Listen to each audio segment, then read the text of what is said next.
उपदायात् श्रीमदे भक्तिवेदांत स्वामी निधि नामिने नमस्ते सरस्वती देवे गौरवाणी प्रचारिणे निर्विशेष शून्यवादी भाष्यसत्य देशधारिणे जय श्री कृष्ण चैतन्य प्रभु नित्यानंद श्री अद्वैत गदाधर शिवसुदे गौरभक्तवृंद हरे कृष्ण कृष्ण कृष्ण हरे हरे हरे राम राम राम हरे हरे हरे कृष्णा நம்ம ராமாயணத்தை பார்த்துட்டு இருக்கோம்.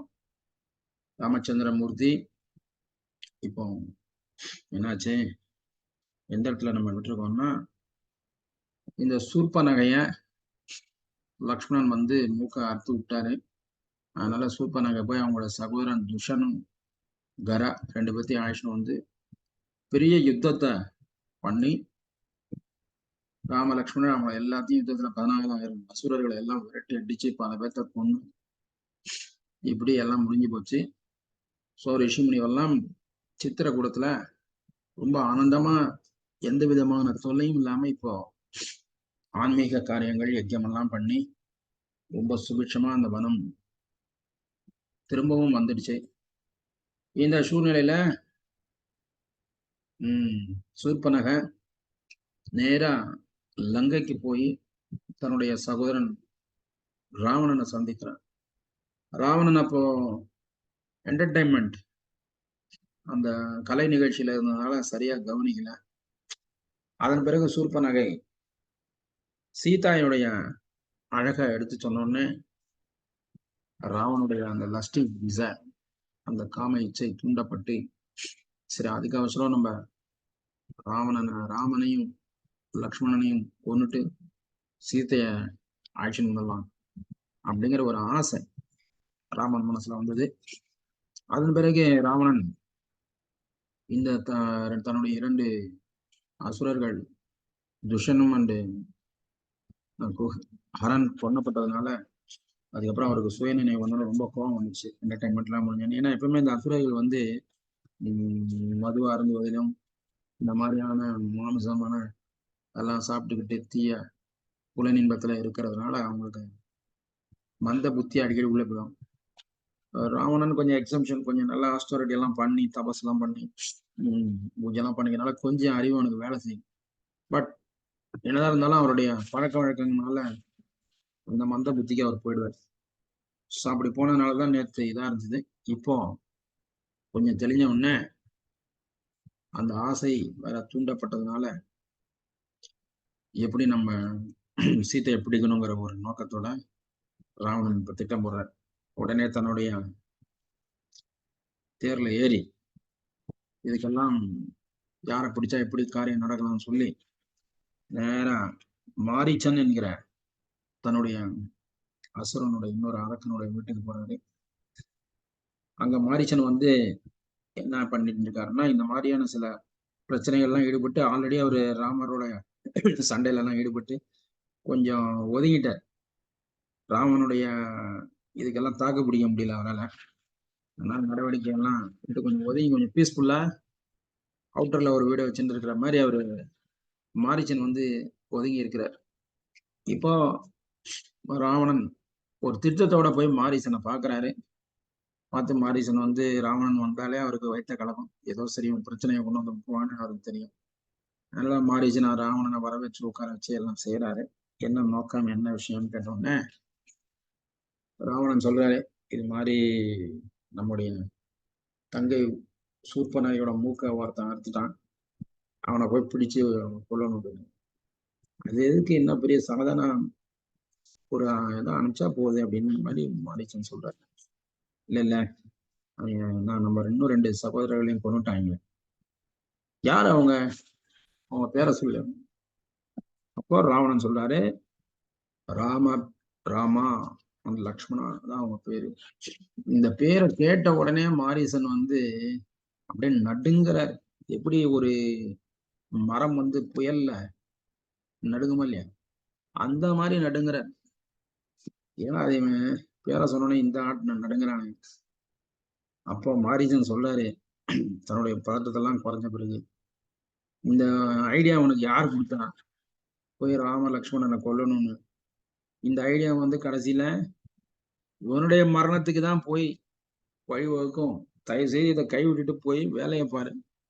இது ரொம்ப ரொம்ப டேஞ்சர். உனக்கு நீயே குழி வெட்ட வைக்கிறதுங்கிறது இதுதான் அப்படின்ற ராவனுக்கு ஆஃப்டர் ராமன் வந்து ஒரு மனிதன், ஹியூமன் பீயிங், சின்ன பூச்சி மாதிரி நமக்கு. இதுக்கு போய் நீ என்னமோ இவ்வளவு இது பண்ற அப்ப மாதிரி சொல்றாரு. இல்லப்பா, நான் அனுபவத்தை தான் சொல்றேன்.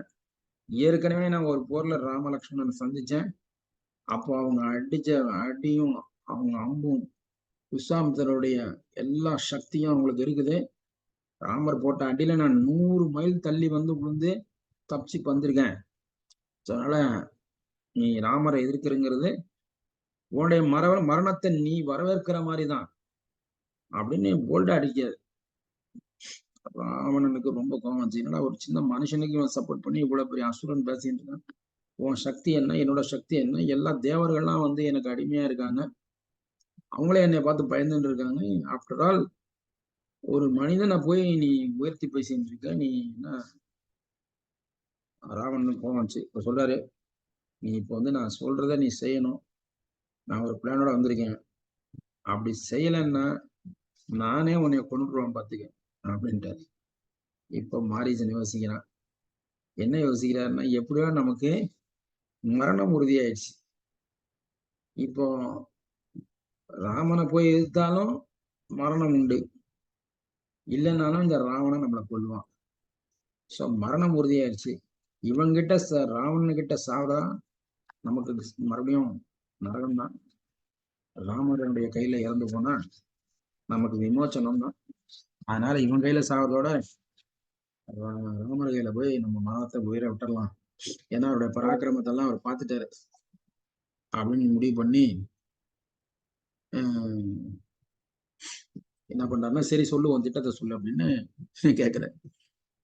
அப்போ ராவணன் இந்த திட்டத்தை எல்லாம் சொன்னோன்னு மாரீசன் அதுக்கு சரின்னு ஒத்துண்டு, அதே மாதிரி ஒரு நாள் மாரீசன் வந்து ராவணன் சொன்ன மாதிரி ஒரு அழகான மான் வடிவத்தை எடுத்துட்டு இந்த சித்திரக்கூடத்துல ராமலட்சுமணர்கள் இருக்கக்கூடிய அந்த பர்ணசாலைக்கு பக்கத்துல அப்படி அழகான மானா அப்படி சுத்தி வலம் வர. அப்படி வரும்போது சீதா தேவி பாக்குறாங்க, இந்த மான் இவ்வளவு அழகா இருக்கு. அந்த மான் வந்து சீத்தையை பார்த்துட்டு பார்த்துட்டு திரும்பி திரும்பி சுத்தி சுத்தி வந்துட்டே இருக்கு. ஒரு அட்ராக்ஷன் தான், கவர்ச்சி. சீதைக்கு ரொம்ப ஆசை வந்து இந்த மானை வேணும். அவதான் ராமர் வெளியில வராரு. அவருக்கு ராமருக்காக ஒரு மாலை பண்ணிட்டு இருக்காங்க. சீதா சீதா கேக்குறாங்க, எனக்கு இந்த மான் பாருங்க எவ்வளவு அழகா இருக்கு, நமக்கு வேணும். உடனே பக்கத்துல இவரு யாரு, லக்ஷ்மணன் வந்துட்டாரு. ஏன்னா லக்ஷ்மணா இந்த மானை கேக்குறாங்க. லக்ஷ்மணன் ஒத்து பாக்குறாரு. என்னமோ இந்த மானை பார்த்தா எனக்கு ஒரு சந்தேகமா தான் இருக்கு. உண்மையான இது மான் மாதிரி தெரியல, இதனோட நடவடிக்கை எல்லாம் பார்த்தான் அப்படின்னு ராமரும் ஒத்து பாக்குறாரு. ஆமா, நீ சொல்றது கரெக்டு தான். மேபி ஏதோ ஒரு சூழ்ச்சியா இருக்குமோ, ஏதோ ஒரு அசுரன் இந்த மாதிரி மானுடைய இடத்துல வந்திருக்கலாம் அப்படின்னு ராமர் ஓப்பனாவே சொல்றாரு. சோ இப்படி பேசும்போது சீதா சொல்றாங்க, நீங்க இந்த மாதிரி எல்லாம் சின்ன சின்ன விஷயத்தெல்லாம் பெருசு படிச்சுட்டு இயற்கையில இருக்கக்கூடிய சந்தோஷத்தெல்லாம் எடுத்துக்காதீங்க. எதை பார்த்தாலும் உங்களுக்கு பயமும் சந்தோஷமா இருக்கு. இதான் எல்லா பிரச்சனையெல்லாம் முடிஞ்சிருச்சு, இங்கதான் இவ்வளவு ஆனந்தமா நான் இருக்கும் அப்படின்ற மாதிரி சொல்றாங்க. எனக்கு அந்த மான் வேணும். ராமர் பார்த்தாரு, ஓகே எனிவே நீ சொல்ற மாதிரி அந்த மான் வந்து ஒரு அசுவனா இருந்தா அதை நான் கொண்டுடுறேன். இல்ல சாதாரணமான இருந்தா பிடிச்சு கொண்டு வந்து உனக்கு தரப்போறேன். அவ்வளவுதான். இதுக்கே நம்ம வருத்தம், நம்ம ஏன் பேசிட்டு இருக்கணும் அப்படின்னு சொல்லிட்டு ராமர் அம்பு எடுத்துட்டு கிளம்புறாரு. அப்ப லக்ஷ்மண்கிட்ட சொல்றாரு, இதுக்குள்ள அந்த மான் வந்து இவங்க தயாராக பார்த்தோன்னே ஓட ஆரம்பிச்சிருக்கு. காட்டுக்குள்ளார ஓடி ஓடி நின்று இருக்கு. ராமர் சொல்றாரு லக்ஷ்மண்கிட்ட, பா நீ பாத்துக்கோ சீதைய, மானை பிடிச்சிட்டு வந்துடுறேன் அப்படிங்கிற. அது வரையும் கேர்ஃபுல்லா இருக்கணும்னு எங்கேயும் போகக்கூடாது. லக்ஷ்மணன் சரிண்டா. ராமர் மானை துரத்தினே போறாரு. மானை இங்கேயும் அங்கேயும் ஏமாத்தி போகுது. கடைசியா ராமருக்கு தெரிஞ்சு போச்சு, இந்த மான் வந்து சாதாரண மான் அல்ல, ஒரு அசுரன். நம்மள சீத்தையை பிடிக்கிறதுக்காக தான் வந்திருக்கான் அப்படின்னு கண்டுபிடிச்சு என்ன பண்ணாருன்னா ஒரு பானத்தை நல்ல அம்பை எடுத்து அந்த மான் மேல இந்த மானை குத்தி அந்த மானை அடிபடி கீழே விழுந்தது. விழுந்த உடனே மாரிச்சனுக்கு நல்லா தெரியும் இப்போ ராமருடைய இதெல்லாம் ராமன் சொல்லி பிரார்த்தனை பண்ணி உயிரை விட போறாரு. இப்படி விடும்போது தன்னுடைய அண்ணன் ராவணன் ஏற்கனவே திட்டமிட்டபடி என்ன பண்ணனா ராமருடைய குரல்ல இந்த மாரீச்சன் லக்ஷ்மணா சீதா என்னைய காப்பாத்துங்க அப்படின்னு ஒரு 2-3 சவுண்டை விட்டுட்டு உயிரை விட்டார். இந்த சத்தம் அங்க பர்ணசாலையில் இருக்கிற சீதா தேவிக்கும் லக்ஷ்மணனுக்கும் கேட்குது. சீதா தேவி பதறி போயிட்டாங்க. லக்ஷ்மணா பாருங்க, அண்ணன் கூப்பிடுறாரு, நீங்க உடனே போய் என்னன்னு பார்த்துட்டு வாங்க, ஏதோ ஆபத்து, உதவி கேட்கிறாரு.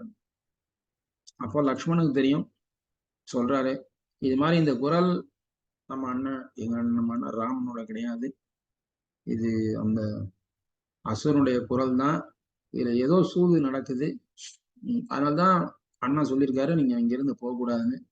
அதனால நான் அண்ணன் திரும்பி வருவார், நீங்க கவலைப்படாதீங்க, இல்லைல்ல நீ ஆபத்து, இது ராமருடைய குரல் தான், நீ போய் ஆகணும், நான் இங்க இருக்கேன், அண்ணனுடைய கட்டளையை நான் மீற முடியாது, என்னை இங்கதான் இருக்க சொல்லியிருக்காரு அப்படின்னு லக்ஷ்மணன் சொல்றான். இது இப்படி வாக்குவாதம் போய் ஒரு கட்டத்துல சீதை ராமர் மேல பிரியத்தினால லக்ஷ்மணன் ரொம்ப தகாத வார்த்தையில சொல்லிடுறான். லக்ஷ்மணனால மனசு தாங்க முடியல.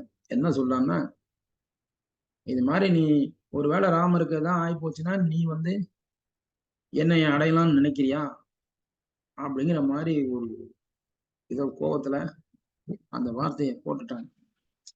என்ன பண்ற, கோபத்துல ஏதாவது ஒண்ணு அவசரத்துல பேசிடுறது தான். இது லக்ஷ்மணனால தாங்க முடியல, அதனால இப்படி சொல்லிட்டாங்க. சோ அதனால இப்போ லக்ஷ்மணன் போயாகணும். அப்போ லக்ஷ்மணன் என்ன பண்ணாருன்னா தன்னுடைய அம்பை எடுத்து அந்த பர்ணசாலையை சுத்தி ஒரு கோடு வரைஞ்சி சித்தைகிட்ட சொல்றாரு, நீங்க இந்த கோட்டை தாண்டி தயவு செய்து வர வேண்டாம், கோட்டுக்குள்ளே நீங்க இருங்க, இதுக்குள்ளே இருக்கிற வரைக்கும் உங்களுக்கு எந்த ஆபத்தும் வராது, அதுக்குள்ள நான் போய் என்னன்னு பார்த்துட்டு வந்துடுறேன் அப்படின்னு சொல்றாரு. சீத்தை உடனே அதை சம்மதிக்கிறாங்க. உடனே லக்ஷ்மணன் அங்கிருந்து கிளம்பி போறாரு.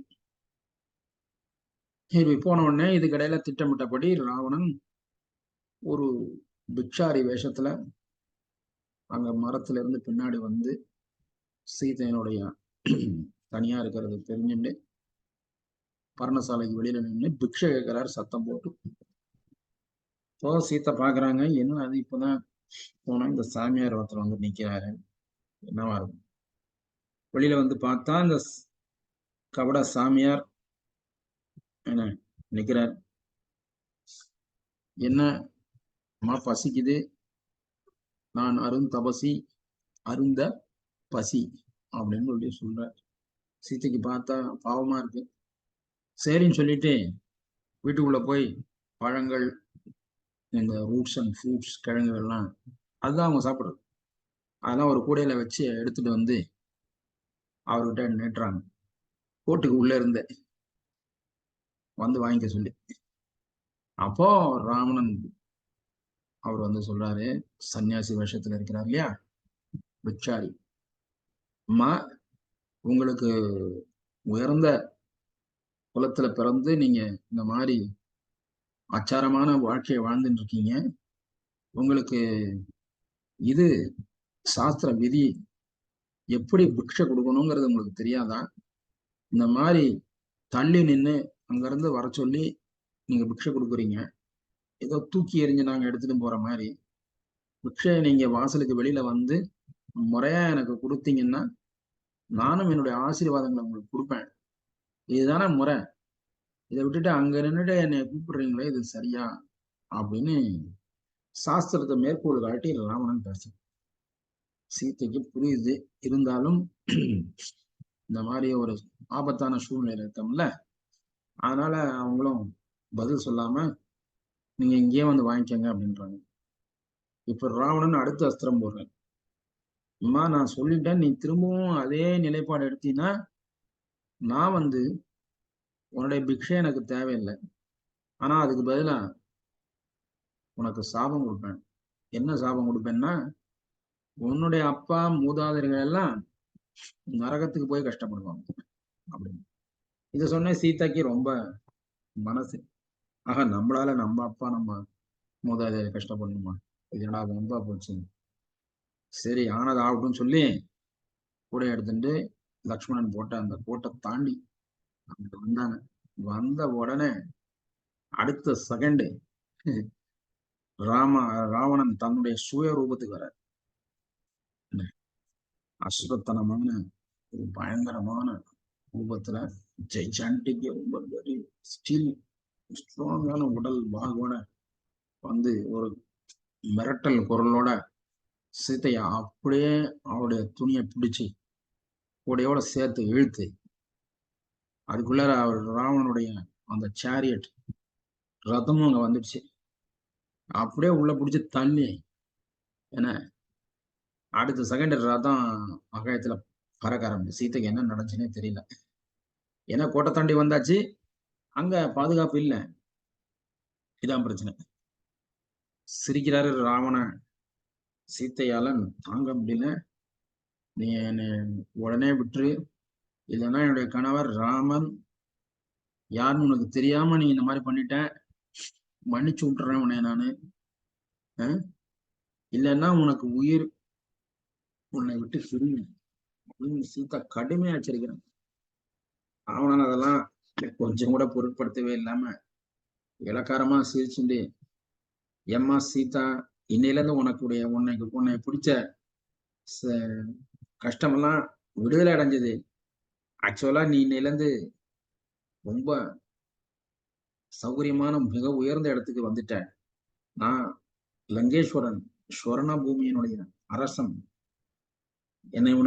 எனக்கு உன்னை ரொம்ப பிடிச்சிருக்கு. நான் உன்னை என்னுடைய பிரதான ராணிகள்ல ஒருத்தியா நான் வைக்க போறேன். உன்னுடைய கட்டளையின் கீழே தான் எல்லாமே லங்கையே இயங்க போகுது. நானும் உனக்கு சேவகனா இருந்து நான் சேவை பண்ண போறேன். சோ இவ்வளவு பெரிய பாக்கியம் நீ அடைஞ்சிருக்கிற, ஆனால் நீ சந்தோஷப்பட வேண்டிய நேரம் இது. பெனாத்திரம் பாட்டுக்கு ஏதோ அசுரன் அவனுக்கு இந்த லஸ்டி டிசைர்னால என்ன சொல்றேனே தெரியாம பேசினான். சீதையா ஒன்னும் முடியல, இதான் நீ தப்பு பண்ற, உன்னுடைய கண்ணு மறைக்குது. தயவு செய்து புத்தியை பயன்படுத்தி யோசனை பண்ணி பாரு, எவ்வளவு பெரிய தவறு நீ செஞ்சுட்டு இருக்க. நான் ராமரை தவிர வேற யாரையும் மனசால கூட நான் நினைக்கணும். அவரும் அது மாதிரிதான். இதுல தேவையில்லாம குறுக்க நீ உன்னுடைய உயிரை இழக்க போறேன். தேவையில்லாம உன்னுடைய நாட்டு இவ்வளவு சுபிட்சமான லங்கை எல்லாரும் கஷ்டப்பட போறாங்க. நீ வம்ப விலைக்கு வாங்கிட்டு இருக்க. அறிவு மண்டையில இல்ல, அதனால ஏற மாட்டேங்குது. அப்படியே ஆக்ஷன் பானத்துல பறக்கிறாரு. சீதா துடிச்சு போய் அழுறாங்க. இதுக்கிடையில அங்க மரத்துல இருந்த வயதான பறவை ஜடாயு அவர் பாக்குறார்.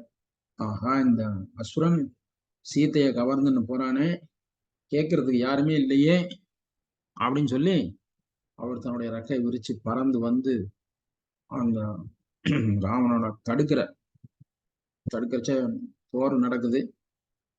ராவணன் பார்த்தா, பறவையாச்சேன்னு பார்த்தா நீ கேட்க மாட்டேற அப்படின்னு சொல்லி தன்னுடைய வாழை எடுத்து அவனுடைய ரெக்கைகளை வெட்டி விட்டான். பாவன் ஜடாயும் அசுரனை எதிர்த்து போரிட முடியாது, அதனால ரெக்கையை வெட்ட உடனே கீழே அங்க விழுந்துட்டார். ஜடாயு உயிரை விடக்கூடிய மேல கீழே பூமியில கிடக்குறார். இதுக்குள்ள ராவணன் சீத்தையை கடத்திட்டு ஒரு வழியா போய் லங்கையில போய் இறங்கிட்டார். இப்படி அவரு ஜடாயோட போரிடும் பொழுது சீதா ரொம்ப வருத்தப்படுறாங்க. அந்த பாவம், அந்த ஜடாயு நமக்காக உயிரை விடுறாங்க. அந்த நேரத்துல சீதா ஒரு காரியம் பண்றாங்க. என்னன்னா, தன்னுடைய ஆபரணங்கள் சிலதெல்லாம் கழட்டி தன்னுடைய புடவை தலைப்புல ஒரு துணி முனையா கிழிச்சு அதுல ஒரு முடியா போட்டு அந்த மாதிரி ஒரு 4-5 செட்டு பண்ணி அந்த ஜடாயு விழுந்த இடத்துல இருந்து அதை சில இடத்துல போட்டுட்டே வராங்க. மேலிருந்து ஆகாயத்துல இருந்து. எதுக்குன்னா ராமர் ஒருவேளை தன்னை தேடி வரும் பொழுது இது அவருக்கு வழிகாட்டியா இருக்கும் அப்படின்னு இந்த மாதிரி போட்டுட்டாங்க. அப்புறம் கடைசியா இலங்கையில போய் இறங்கியாச்சு. ராவணன் இறங்கின உடனே எல்லா அசுரர்கள் மினிஸ்டர்லாம் வந்து நிக்கிறாங்க. அடுத்தவனுடைய ஒய்ஃபை கடத்தின்னு வந்திருக்கான். அட்வைஸ் பண்ணாம எல்லாரும் ராவணனை பிரைஸ் பண்றாங்க, புகழ்ந்து பேசுறாங்க. ஏன்னா வேற வழி இல்லை. ராவணனுக்கு உடைய செயலுக்கு எதிராக பேசினா அங்க உடனே இம்மீடியட்டா தண்டனை கிடைக்கும். ராவணனை புகழ்ந்துன்னு இருந்தா தான் அங்க ஓட்ட முடியும். ஸோ தெரிஞ்சு அவங்க எல்லாம் அந்த மாதிரி பண்றாங்க. உடனே ராவணன் சீத்தைய இந்த அம்மாவை கொண்டு போய் அசோகவனத்துல பத்திரமா வைங்க, இவங்களுக்கு என்ன தேவையோ எல்லாம் கொடுங்க, சுதந்திரத்தை தவிர இது எல்லாரும் இங்கேருந்து அங்கே போகக்கூடாது, அவ்வளவுதான். லங்கையை விட்டு வெளியில போகக்கூடாது. ஆனா என்ன கேட்டாலும் கொடுங்க, இவங்கதான் என்னுடைய பிரதான ராணி, விரைவில் ஆக போறாங்க, அவங்க சம்மதிச்சிட்டாங்கன்னா போதும், சம்மதம் இல்லாம நான் இதையும் சொல்ல மாட்டேன், அந்த வகையில நான் ரொம்ப கண்ணியமான அப்படின்னு ராவணன் தன்னையே பெருமையா சொல்லிக்கிறான். பண்றதெல்லாம் பண்ணிட்டு இதுல ஒரு சொன்னாதான் செய்வாராம். அந்த மாதிரி ஒரு கொள்கை. சீத்தைக்கு தாங்க முடியல. அந்த அரக்கிகள்லாம் சீத்தையை பிடிச்சி எஸ்கார்ட் பண்ணி அழைச்சிட்டு போறாங்க. அப்போ ராவணன் சொல்றாரு, எந்த விதத்திலயும் அந்த சீதா தேவிக்கு நீங்க துன்பம் தரக்கூடாது, ரொம்ப சந்தோஷமா பார்த்துக்கணும். சரி, அவங்களுக்கு பாக்குறாங்க, ஏன்னா இந்த நம்ம ராஜாவுக்கு என்ன இந்த மாதிரி ஒரு பெண்ணிடம் போய் இப்படி வாங்கிட்டாருன்னு உள்ளுக்குள்ள கவலை. இருந்தாலும் வெளியே சொல்ல முடியல. சீதை ஆக்ஷன் போறாங்க, போற வழியில பேசுறாங்க. அப்படி என்ன ஒண்ணுகிட்ட என்ன பார்த்தாரு, எங்க ராஜா லங்கேஸ்வரன், இங்க எவ்வளவு பேர் ராணிகள்லாம் இருக்காங்க, உனக்கு உடம்புல சதையே இல்லை, இப்படி எலும்புந்தோலமா இருக்க, உன்னைய பார்த்து இவர் மயங்கி இருக்காரு, பட் அழகாதான் இருக்க, பட் இருந்தாலும் அசுரர்களுக்கு ஏத்த மாதிரி உன்னுடைய உடல் வாகு இல்லை அப்படின்னு விமர்சனம் பண்ணி அவங்க ஆக்ஷன் போறாங்க. அப்போ ஒருத்தி அரக்கி சொல்றாங்க இப்ப சீதாட்ட, எனிவே நீ நல்ல இடத்துக்கு தான் வந்திருக்கிற, இங்க உனக்கு எந்த குறையும் இருக்காது, ராவணனுக்கு உன் மேல பிரியம் வந்துச்சுன்னா நீங்க என்ன கேட்டாலும் செஞ்சு தரேன்னு அவர் சொல்றாரு, அதனால இதை பயன்படுத்திட்டு நீ சந்தோஷமா வாழ்க்கைய அனுபவிச்சுட்டு போ, எதுக்கோசரம் நீ அதையும் இதையும் நினைச்சுக்கிட்டு வருத்தப்படாத, எப்படி இருந்தாலும் உனக்கு சௌரியம்தான், ராவணன் என்ன கேட்டாலும் வாங்கி கொடுப்பாரு, நீ வாட்டுக்கு ஜாலியா இருக்கலாம், யாருக்குமே இங்க இருக்கவங்களுக்கு எல்லாம் இந்த மாதிரி ஒரு பாக்கியம் கனவுல கூட நினைக்க முடியாது, ஆனா உனக்கு எங்கிருந்தோ உனக்கு கிடைச்சிருக்கு, இதை அனுபவிச்சுக்க அப்படின்னு சொல்லி ஒரு அரக்கர் அட்வைஸ் பண்றாங்க. இன்னொரு அரக்கி சொல்லுவாங்க, என்னமோ போ, உன்னைய பார்த்துட்டு இவரு மயங்கி கிடக்குறாரு, இது ஒன்றும் சரியா வரல, நீயும் ஒத்துக்க மாட்டதில்ல, கடைசியில உன்னை சமைச்சு சாப்பிட போறாங்க, அதான் நடக்க போகுது. இப்படி பலவிதமான பேச்சுக்கள் அசுரர்கள் அவங்களுடைய ஸ்பெகுலேஷன், அறியாமையினால எழக்கூடிய எந்த விதமான கடவுளை பற்றிய ஆன்மீகமான அறிவில்லாத பேச்சுக்களை சீதா தேவி சகிப்புத்தன்மையோட கேட்க வேண்டியதா இருந்தது. ஒரு அசோகவனத்துல கூட ஒரு மார்த்தடியில உட்கார வச்சு சீதாங்க உட்காந்துட்டு ராமரையே நினைச்சுட்டு கண்ணீர் வடிச்சுட்டு இருக்காங்க. என்ன இது மாதிரி ஆயிடுச்சு, எப்போ வந்து இந்த ராமர் வந்து என்னை காப்பாற்றுவாரு, இந்த சுமித்திரனுடைய பையன் லக்ஷ்மணன் பாவம், நான் அவனை சந்தேகப்பட்டு கோபத்துல தவறா பேசிட்டேன், இல்லைன்னா இவ்வளவு நடந்திருக்காது, அவரும் தான் என்னை வந்து காப்பாற்றணும், ரெண்டு பேரையும் நான் பார்க்க முடியாம நான் செய்த தவறுனால இந்த மாதிரி ஒரு ஆபத்து வந்து சேர்ந்ததே, என்ன காரணமும் அப்படின்னு சொல்லி புலம்பி அழுதுன்னு இருக்காங்க. இதுக்கிடையில என்னாச்சு, இங்க ராமர் லக்ஷ்மணன் ரெண்டு பேரும் சீத்தைய இந்த மாரீச்சன் லக்ஷ்மணன் அங்க போய் பிறந்தாரு இல்லையா, அந்த உடனே என்னப்பா இங்க வந்துட்டு இது மாதிரி சீதா தேவி இப்படி சொல்லிட்டாங்க, என்னால தாங்க முடியல, தப்பு பண்ணிட்டா தம்பி, இந்த மாதிரி இந்த அசுரன் என்னுடைய குரல்ல இவன் தந்திரமா பேசி உன்னை வர வச்சுட்டான், அந்த இடத்துல ஏதோ ஆபத்து நடந்திருக்கும், சோ நம்ம உடனே சீத்தையை காப்பாற்றணும் அப்படின்னு சொல்றேன். ரெண்டு பேரும் அங்கேருந்து வேகமா கிளம்பி வராங்க. வந்து பார்த்தா அவங்க எதிர்பார்த்த மாதிரியே சீத்தையை காணும், எல்லாம் வீடெல்லாம் அலங்கோலம் இருக்குது, கதவெல்லாம் திறந்து கிடக்குது. அப்போ ராமன் உடனே சீதான்னு சொல்லி மயங்கி விழற, மனைவி மேல உள்ள பாசத்தை காமிக்கிற, ஏன்னா மரியாதை புருஷனாக வந்திருக்கிற ஒருவனுக்கு ஒருத்திங்கிற அந்த தர்மத்தை இங்க அவர் கொண்டு வர. அதனால சீத்தையை இழந்து அவர் துடிக்கிறத பார்த்து லக்ஷ்மணன் தாங்க முடியல. சொல்றாரு லக்ஷ்மணன், அண்ணா நம்ம எப்படியாவது சீத்தையை காப்பாத்திடலாம், இது இந்த அசுரனுடைய வேலையாத்தான் இருக்கும். இந்த சூர்பனகை ஏதோ சொல்லிட்டு போனா இல்லையா, அந்த ஆளுங்க தான் இந்த காரியம் பண்ணியிருப்பாங்க. ஸோ நம்ம தேடி பார்த்து பிடிச்சிடலாம், ஒன்றும் கவலைப்படாதீங்க அப்படின்னு தேற்றி 2 பேரும் கிளம்பி போறாங்க காட்டுக்குள்ளார. ராம லக்ஷ்மணன் வந்து சீத்தைய பேரை சொல்லிகிட்டே போயிட்டே இருக்காங்க. தட்டு தடுமாறி போற வழியில ஒரு இடத்துல ஒரு ஈனமான குரல் ராமா ராமான்னு கேக்குது. ஏன்னா எங்கேயோ நம்முடைய நாமத்தை சொல்றாங்கன்னு சொல்லி போய் பார்த்தா அங்க ஒரு பெரிய பறவை வெட்டுப்பட்டு ரத்தத்துல அப்படியே படுத்திருக்கு. ஜடாயு ராமர் பார்த்தோன்னே கண்டுபிடிச்சா, ஓ பறவையினுடைய ராஜா, என்னுடைய பேரை சொல்லிட்டு இருக்க, என்ன விஷயம்? ராமா, உன்னைய பார்க்கறதுதான் உயிரை வச்சுட்டு இருக்கேன். சீத்தையர் ராவணன் கடத்தின்னு போயிட்டான், நான் தடுத்து பார்த்தேன், முடியல. இந்த செய்தியை உன்கிட்ட சொல்லணும், அதுக்காக தான் நான் உயிரை இழுத்து பிடிச்சிட்டு இருந்தேன். என்னுடைய வேலை முடிஞ்சது. சீத்தையை போய் நீ சீக்கிரமா நீ காப்பாற்றணும்.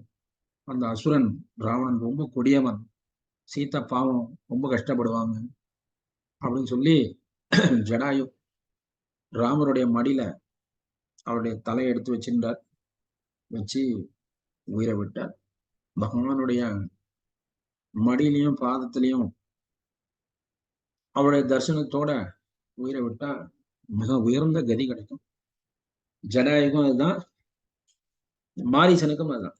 மாரீசன் அதை விரும்பி வந்து ஏத்துனார். ராவணன் கையில மரணம் அடைகிறத விட ராமர் கையில மரணம் அடைஞ்சா நமக்கு நல்ல கதி கிடைக்கும்பா அப்படின்னு முடிவெடுத்தான் நல்ல அசுரன் மாரீசன். அடுத்து பிற்காலத்துல விபீஷனும் அது மாதிரி தான் வளர்க்கும். ஸோ இப்படி ஜடாயு மரணம் அடைஞ்ச உடனே இவங்க 2 பேரும், ஜடாயு தான் இப்ப நடந்த விஷயத்த உறுதிப்படுத்தியிருக்கார். அதனால ஜடாயு தனக்காக உயிரே விட்டுருக்கிறதுனால ராமர் அவர் மேல ரொம்ப ரொம்ப செலுத்தி ஜடாயுடைய இறுதி சடங்கு அங்க நடத்துறார். அதுக்காக தன்னுடைய பானத்தினால ஒரு தீர்த்தத்தை வர வைக்கிறார். அங்க கங்கையை வர வச்சு அந்த தீர்த்தத்தினால ஜடாயுவை ஸ்நானம் பண்ணி, ஒரு உடலை ஸ்நானம் பண்ணி அங்கேயே அவருக்கு அடக்கம் பண்றாங்க. அந்த தீர்த்தம் தான் ஜடாயு தீர்த்தம் பேரு. அங்கதான் தீர்த்தம், ஜடாயு தீர்த்தம் இன்னும் இருக்கு. போனா நம்ம அங்க அந்த தீர்த்தத்துல எடுத்து சாப்பிடலாம். இதெல்லாம் முடிச்சுட்டு அதன் பிறகு அவங்க இப்படி தொடர்ந்து போறாங்க. சீத்தையை தேடி போகும்போது ரொம்ப தூரம் காட்டுக்குள்ள வந்ததுனால அவங்க அடுத்த தேசம் கிஷ்கிந்தை அப்படின்னு சொல்லக்கூடிய அந்த வானர தேசத்துக்குள்ள நுழையிறாங்க. அங்க பாத்தீங்கன்னா சுக்ரீவன் ஒரு ராஜா, வானர ராஜா, அந்த ஆட்சி பண்ணியிருந்தார். ஆனா இப்ப அவர் ஆட்சி பொறுப்புல இல்லை. அவருடைய அண்ணன் வாலி அதை சென்றிருக்காரு. இப்படி அந்த தேசத்துக்குள்ள சுக்ரீவன் மறைந்து வாழ்ந்துட்டு இருக்காரு காட்டுக்குள்ளார. அந்த காட்டு வழியில இவங்க 2 பேரும் அம்பெல்லாம் எடுத்துட்டு போனதை பார்த்தேன். அவருடைய ஒற்றர் படை வந்து சுக்ரீவனுக்கு போய் தகவல் சொல்றாங்க, இது மாதிரி யாரோ 2 மனிதங்க அம்போட வந்துட்டு இருக்காங்க. ஏற்கனவே சுக்ரீவன் பயந்துட்டு இருக்கான், வாலினால என்னென்ன ஆபத்து வரும்னு. அதனால தன்னுடைய மினிஸ்டர்ஸ், மந்திரிகள்ல சிறந்த மந்திரியான ராமபிரான், சாரி ஹனுமான், ஆஞ்சநேயரை அழைச்சு நீ போய் என்னன்னு பார்த்துட்டு வாங்க அப்படின்னு. உடனே ஆஞ்சநேயர் கிளம்பி நேரா ராம லக்ஷ்மணன் ஒளிஞ்சிருந்து பாக்குறார். வாட்ச் பண்ணா அவங்க 2 பேரும் அம்ப எடுத்துட்டு ரொம்ப சோகமா எதையோ தேடி வந்துட்டு இருக்காரு. கண்டுபிடிச்சிட்டார். ஹனுமான் ரொம்ப இன்டெலிஜென்ட், அதனால கண்டுபிடிச்சிட்டார் இவங்க எதையோ தேடின்னு வந்துட்டு இருக்காங்க. சுக்ரீவனுக்கு பிரச்சனை பண்றது இவங்க வரல, அவங்களுக்கு ஏதோ பிரச்சனை, அதனால தேடின்னு இருக்காங்க அப்படின்றத உணர்ந்து நேரா ராமர் லக்ஷ்மணன் முன்னாடி போய் நின்று வணங்கி கைகூப்பி மாதிரி இந்த தேசம் கிஷ்கிந்தா, சுக்ரீவனுடைய மந்திரி நானு, தங்களுக்கு என்ன உதவி நான் என்னால செய்ய முடியும், நீங்கள் ஏதோ தேடிட்டு இருக்கீங்க அப்படின்னு அறிமுகப்படுத்தினார். உடனே ராமர் சொல்றாரு, நான் வந்து அயோத்தியனுடைய இளவரசன், இந்த மாதிரி இங்க 14 ஆண்டுகள் காட்டுல வசிக்கிறதுக்கு வந்தோம், கடைசி 13வது ஆண்டு இந்த மாதிரி ஆயிடுச்சு, இந்த மாதிரி ராவணன் இந்த மனைவியை கடத்திட்டு போயிட்டான், ஸோ தேடி நாங்க வந்துட்டு இருக்கோம். பூரா கதையும் சொல்றாரு, சீத்தையை பத்தி சொல்றாரு. சொன்ன உடனே ஹனுமானுக்கு கண்ணன், ராமருக்கும் சீத்தையை பத்தி சொன்ன உடனே ராமர் கண்ணில் தண்ணீர் வருது. ராமர் கண்ணில் தண்ணீர் வந்த உடனே ஹனுமானு கண்ணில் அவருக்கு அறியாமலே கண்ணீர் வருது. அவருடைய உள்ளுணர்வு சொல்லுது, இதுதான் உன்னுடைய சேவைக்கான நேரம் ஸ்டார்ட் அப்படின்ற மாதிரி. உடனே ஹனுமான் ராமருடைய பாதத்துல நெடுஞ்சான் கிடையா விழுந்து, நான் உங்களுக்காக பல ஆண்டுகள் காத்திருந்தேன், உங்களுக்கு சேவை பண்றதுக்காக தான் என்னுடைய வெயிட்டிங் பீரியட் முடிஞ்சது, இனிமே நான் உங்களுக்கு இடைவிடாமல் சேவை செய்வேன் அப்படின்னு சொல்லி தன்னுடைய தாசிய பாவத்தை அங்க வெளிப்படுத்துற. ராமருக்கும் உள்ளுணர்வு புரிஞ்சது. ஹனுமான ஆசீர்வாதம் பண்ணி நம்ம எல்லாம் சேர்ந்து சீதையை தேடணும் அப்படின்னு முடிவு பண்ணி, சுக்ரீவன் இதுக்கு கண்டிப்பா உதவி செய்வாரு, நீங்க கவலைப்பட வேண்டாம் அப்படின்னு சொல்லி ஹனுமான் அவங்க 2 பேர்த்தையும் தன்னுடைய தோல்ல உட்காத்தி வச்சுட்டு நேரா சுக்ரீவனுடைய இடத்துக்கு அழைச்சின்னு போறான். அங்க போனா சுக்ரீவன் இவங்களை எல்லாத்தையும் வரவேற்று உட்கார வச்சு பேசுறாரு. அப்போ மறுபடியும் ராமர் வந்து எல்லா கதையும் சொல்றாரு. சொன்னோம்னா சுக்ரீவன் வந்து சொல்றாரு, உங்க கதை ஒரு பக்கம் இருக்குது, என்னுடைய கதையும் பிரச்சனையா இருக்கு, நான் ராஜாவா இருந்தா நான் இப்ப உடனே உங்களுக்கு ஹெல்ப் பண்ணிடுவேன், நான் இப்ப ராஜாவா இல்லையே, என்ன பண்றது, என்ன உன் பிரச்சனை? என்னுடைய அண்ணன் வாலி இந்த கிஷ்கிந்தையினுடைய ராஜாவா நாங்க எல்லாம் ஒத்துமையா எல்லாம் சந்தோஷமா இருந்தோம். ஆனா ஒரு நாள் ஒரு பெரிய அசுரன் வந்து வாலியை எதிர்த்து சண்டை போட்டாரு. அப்பங்க வாலி அவளை விரட்டிண்டே போனாரு. அந்த அசுரன் ஒரு குகைக்குள்ள போயிட்டான். வாலி அந்த குகைக்குள்ள போறதுக்கு ஆயுதம் கூட உள்ள போறாரு. அப்ப என்கிட்ட சொன்னாரு, இந்த குகைக்கு வெளியில நீ உக்காந்துரு, 2 வாரம் வெயிட் பண்ணு, நான் வந்துடுவேன், அப்படி நான் வரலன்னா என்னுடைய கதை முடிஞ்சது, அதனால நீ போய் ராஜ்யத்தை பார்த்துக்கோ அப்படின்னு சொல்லிட்டு உள்ள போனாரு. நான் 2 மாசம் உக்காந்துருந்தேன். 2 வாரம் தான் அவர் உட்கார சொன்னாரு, ஆனா 2 மாசம் நான் வெயிட் பண்ணேன், அவர் வரல. அதன் பிறகு அவர் சொன்னதைப்படி நான் வந்து ராஜ்யத்துல பொறுப்பெடுத்துட்டு அரசரா நடத்திட்டு இருக்கேன். அப்போ திடீர்னு ஒரு நாள் வாலி தெரியுமா, எனக்கு என்ன பண்ணும், சரி ஓகே, உடனே அவரை இது பண்ணி சொன்னா, ஆனா அவர் அதை ஏத்துக்கலாம உன்னை வெயிட் பண்ண சொன்னா நீ பாட்டுக்கு வந்துட்டேன்னு சொல்லி என் மேல ரொம்ப கோபத்தோட என்னை பிடிச்சி ராஜ்யத்தை விட்டு வெளியில வீட்டை விட்டு வெளியே வரட்டி விட்டாரு. நான் அடிபட்டு வந்து காட்டுல உட்கார்ந்துட்டு இருக்கேன். என்னுடைய மனைவி மக்கள் எல்லாத்தையும் அவர் பிடிச்சிட்டாரு. பிடிச்சிட்டு அவரு பிடிச்சிருக்காரு. நாங்க காட்டுல கொஞ்சம் பேரு இந்த ஹனுமான் மாதிரி எனக்கு ரொம்ப விசுவாசமான சில பேரோட நான் இங்க இருக்கேன். அப்படியா, சரி இப்ப என்ன பண்ணணும்? நான் என்னுடைய மனைவி மக்களோட ராஜ்யத்துல போய் சௌரியமா உட்காரணும். சரி பார்த்துக்கலாம் சொல்லி ராமர் என்ன பண்றாருன்னா, சுக்ரீவன் சொல்றாரு, நான் உனக்கு ஹெல்ப் பண்றேன், ராஜ்யத்தை திரும்பி வாங்கிடலாம், ஒன்றும் பிரச்சனை இல்லை, வாலியை வதம் பண்ணிடுவோம். அப்போ சுக்ரீவன் சொல்றாரு, அப்படி நடந்துருச்சுன்னா உங்களுடைய மனைவி சீத்தையை கண்டுபிடிக்கிறதுக்கு என்னுடைய பூரா சைன்யமும் உங்களுக்கு உதவி செய்யும் அப்படின்ட்டு. சரி ஓகே இப்படி சொல்லி, சரி எப்படி வாலிய கொல்றது? சுக்ரீவன் சொல்றாரு, வாலி வந்து ரொம்ப சக்தி வாய்ந்தவர், அவர் எதிரில் போய் யார் சண்டை போட்டாலும் அவருடைய பலத்துல பாதி அவர் போய் சேர்ந்தோம், அதனால எதிரி எவ்வளவுக்கு எவ்வளவு பலமா இருக்கிறாரோ அவ்வளவுக்கு வாலிக்கு ரொம்ப லாபம் அப்படின்ற அந்த மாதிரி ஒரு வரம் அவருக்கு இருக்கு. சரி அதெல்லாம் பார்த்துக்கலாம் விடு, நீ போய் வாலிய சண்டைக்கு கூப்பிடு, 2 பேரும் சண்டை போடுங்க, நான் வாலியை கொண்டுறேன். எப்படி? நீதான் சொல்லில ஏத்த மாதிரி போனா பிரச்சனை இல்லை. அதனால நான் தூரத்துல நின்னுக்கிறேன். நீங்க 2 பேரும் சண்டை போடுங்க. நான் இங்க இருந்து பானம் விட்டு வாலியை நான் கொண்டுருவேன். சரி, திட்டம் நல்லா இருக்கு. இதே மாதிரி சுக்ரீவன் போனாரு, வாலிய போய் சண்டைக்கு அழைக்கிறார். ஆச்சா, வாலி வெளியே வந்து பாக்குறேன். ஓடி போனான், பார்த்தா திரும்பி வந்துட்டான். உடனே வாலி கோவத்தோட தன்னுடைய ஹலாயத்தை எடுத்துன்னு வெளியே வர சுக்ரீவனும் அந்த சந்திக்கிறார். 2 பேரும் மோதி சண்டை போடுறாங்க. தூரத்துல ராம லக்ஷ்மணன் நிக்கிறாங்க. காட்டுக்குள்ள இருந்து அம்ப குறி வச்சு வாலிய கொள்ளலாம். ஆனா ராமர் அம்பு போடல. மறுபடியும் சுக்ரீவன் அடிபட்டு ஓடி வந்துட்டாரு, தப்பிச்சு புழைச்சு. வாலி பார்த்து செஞ்சான், இன்னொரு அடுத்த வாட்டி, இந்த வாட்டி நான் உன்னை விட்டேன் தம்பின்னு சொல்லி, அடுத்த வாட்டி மறுபடியும் நீ சண்டைக்கு வந்தன்னா அவ்வளவுதான், நீ இங்க இருந்து உயிரோட போக முடியாது பாத்துக்க அப்படின்னு சொல்லி சத்தம் போட்டு அரண்மனைக்குள்ள போயிட்டார்.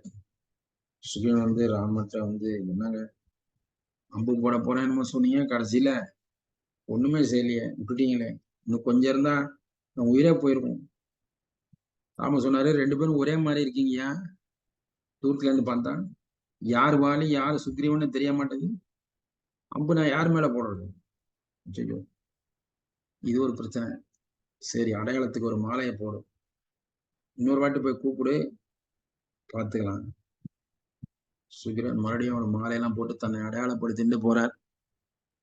சுக்கிரன் இந்த வாட்டி போய் வாலிய வம்பளுக்கு கூப்பிடுறாரு. வாலி வெளியே வந்து பாக்குறாரு. இவனுக்கு என்ன பைத்தியம் முடிச்சிச்சு போல இருக்கு, இவனை இதை கதையை முடிச்சிட வேண்டியதுதான் அப்படின்னு சொல்லி வாலி ரொம்ப கோவத்துல வந்து ஆக்ரோஷமா சுக்ரீவன் அடிக்கிறார். அப்போ ராமர் தூரத்துல இருந்து சுக்ரீவன் அடையாளம் தெரிஞ்சதுனால சுக்ரீவனை விட்டுட்டு வாலி மேல ஒரு பானத்தை போறாரு. அது போய் குத்தி வாலிய கீழே தள்ளுது. வாலி கீழே வந்துடுற. ராமரை போய் வாலியை பாக்குறாங்க. இப்ப வாலி கேட்கிறாங்க, ராமரை வணங்கி, தெரியும் அவள் இந்த மாதிரி பண்ணிட்டீங்க. எப்படி ஒரு வழியா வாலி உயிரை விட்டாரு. சுக்ரீவனுக்கு பதவியை கொடுத்து திரும்ப இழந்ததெல்லாம் அவர் கொடுத்தாச்சு. ராஜ்யம் பட்டாபிஷேகம் பண்ணி சுக்ரீவனை ராஜாவை மாத்தி ராமரே முன்னாடி நின்று எல்லாம் செலிப்ரேஷன் எல்லாம் பண்ணி வைக்கிறாரு. சரி, கொஞ்ச நாள் கழிச்சு இவன் நம்மள சீத்தையை மீட்கிறதுக்கு வருவான் அப்படின்னு ராமர் வெயிட் பண்ணிருக்காரு. ஆனா 1 மாசம் ஆச்சு, 2 மாசம் ஆச்சு. சுக்ரீவன் ஜாலியா அவர் லைஃப் என்ஜாய் பண்ணி ஒரு நாள் போனார் ராமர். ஏதாவது கொடுத்த வாக்கு ஞாபகம் இருக்கா? என்ன சொன்னீங்க அப்படின்னு. என்ன சொன்னீங்கன்னு கேட்ட உடனே லக்ஷ்மணன் கோபம் வந்துருச்சு. உடனே அம்பு எடுத்து சுக்ரீவனை பார்த்து நிறுத்துறாரு. நிறுத்தின உடனே சுக்ரீவன் பதறி போற தன் உணர்வு உட்காந்துட்டு, வானர மல்லியா, ஆமா சொன்னேன், ரைட்டு, உடனே நம்ம ஹெல்ப் பண்ணலாம். கொஞ்சம் இந்த ராஜ்யத்தினுடைய இதுல நான் வந்து கொஞ்சம் மயங்கிட்டேன்.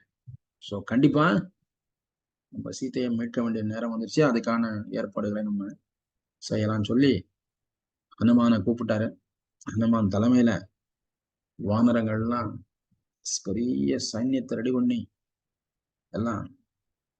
அதுக்குள்ள சுக்ரீவன் சொல்றாரு, இப்போ நீங்க இங்க வரத்துக்கு முன்னாடி இந்த இடத்துல இருந்து ஒரு பொருளை எனக்கு கொண்டாந்து கொடுத்தாங்க, வானத்துல இருந்து கீழே விழுந்ததா சொல்லி. மேல ஒரு, நீங்க சொன்ன சீத்தைய இந்த ராவணனை தான் கடத்தின்னு போன அந்த சீனா தான் இருக்கும்னு நினைக்கிறேன். இனிமே இதை நீங்க பாருங்கன்னு சொல்லி சீதா தேவி மேல இருந்து போட்ட அந்த தன்னுடைய புடைவை தலைப்பு துணியில ஒரு முடிச்சு ஒரு மூட்டையை கொண்டாந்து சுக்ரீவன் வந்து ராமர்கிட்ட காமிக்கிறார். ராமர் அதை பார்த்துட்டு அப்படியே கண்ணீர் பெரிய அழுகுறார். ஏன்னா சீத்தையினுடைய புடவை தலைப்பு தான் அது. அதுல சில ஆபரணங்கள் சீத்தையோட இது இருக்கிறது. சரி, ராமருடைய நிலைமையை பார்த்தோம்னே சுக்ரீவனுக்கு ரொம்ப மனசு இதாப்பட்டு, சரி நம்ம சீக்கிரமே உதவி பண்ணணும், நமக்கோசரம் இவ்வளவு பண்ணியிருக்கிறாரு, இவருக்கு நம்ம சேவை பண்ணணும்னு சொல்லி தன்னுடைய சைன்யத்தை எல்லாம் கூட்டி நம்ம போலாம் சொல்லி உறுதி ஆயிடுச்சு. இந்த லங்கை தான் சீதைய ராவணன் கடத்தி வச்சிருப்பான். அங்கதான் நம்ம போய் இதை மீட் ஆகணும்னு சொல்லி சைன்யங்கள்லாம் கிளம்பி ஜாம்பவான் அப்படி சொல்லக்கூடிய கரடி, அவரும் அவருடைய மினிஸ்டர்ல இருக்கார். இந்த மாதிரி பீஸ்ட் கண்ட்ரி, வானரங்கள் நிறைந்த வானரங்களுக்கான தேசம் கிஷ்கிந்தை, அவங்க எல்லாம் சேர்ந்து இந்த காட்டுக்குள்ள இருந்து அப்படியே வந்து வந்து வந்து வந்து இலங்கையை தேடி அந்த கடற்கரை வந்து நிக்கிறாங்க. இந்த இடத்துல நம்மளும் நிறுத்திக்கலாம். அதுக்கப்புறம் அவங்க எல்லாம் எப்படி இலங்கைக்கு போனாங்க அப்படிங்கிறத நாளைக்கு பார்க்கலாம். ஓகே, ஹரே கிருஷ்ணா. ஹரே கிருஷ்ண ஹரே